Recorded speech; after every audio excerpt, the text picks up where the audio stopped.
Hey, got your Revolution, your Revo here, all shaped out, and yeah, wanted to go over it real quick. Wanted to go over the shape with you, just kind of explain some of the features and some of the stuff or thought that went into this shape.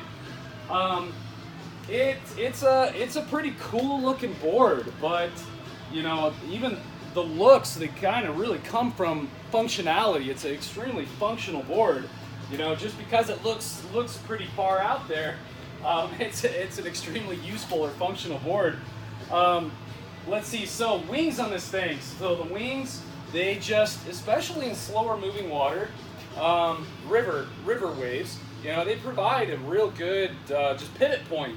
And the positioning of those waves, we found out is kind of key. The further up we put them, the more maneuverable the board's going to be, especially in kind of slower moving water or river waves. Yeah, the tail of it kind of pinches down nicely. This board. So the point of this board is to be really, really surfable. It's probably one of the most raved about shapes that we build. People that ride this board, they absolutely love it.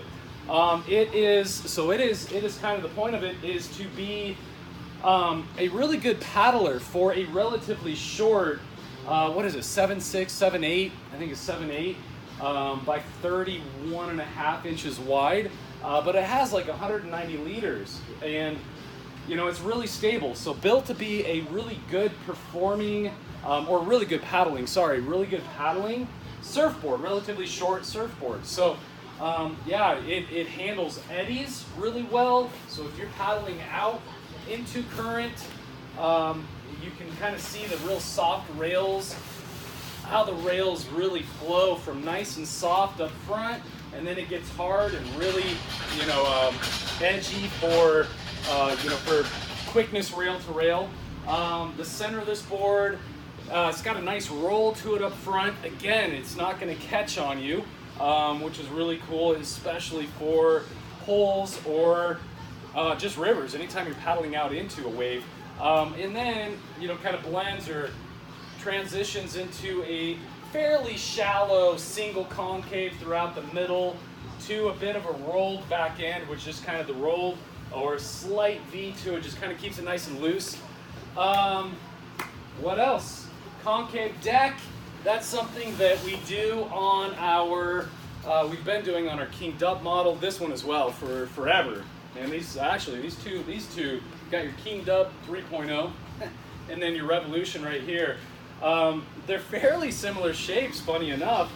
Again, they're really, really functional. I can explain every detail of the shape and kind of give a reason for it, which is kind of cool. But the concave deck, it helps with paddling. I like it because you can feel, it's a tactile thing. You can feel where your feet are, because of the concave and how it starts bulging up or getting thicker out towards the rails. And then the main point of it is to keep the flotation or the volume, floatiness of the rails out towards the edges, outside of your feet, which for a 7'8" board, it's gonna really help with that stability that you need in some choppier river waves. So yeah, that's kind of a big feature and difference with this board. And then the nose, we've been real aggressive with getting these noses nice and sharp. We've noticed we started doing that with some of our river surf. You can kind of see this one unfinished board has the first couple layers on it before we put the remaining 2 layers on it. But yeah, we've been doing that. It cuts through choppy water so good. You're gonna notice a difference. Real cool feel. Something you absolutely can't get on an inflatable board. That's for darn sure. What else? Yeah. So I think everything about this board, man. I'm trying to keep this quick. You can talk about these shapes all day long. Tail shape just works on this board. Pro style tail, just slightly curved over to flat. It just works. Again, it's kind of keeping the width of that tail for stability. So again, point of this board is really, really good surfing board. but also wanted to make something with enough volume, enough flow, and enough stability to be able to get you out. You can paddle into waves on it. So anyways, man, I hope you enjoy it, and can't wait to get this board to you and get your feedback. Thanks. See ya.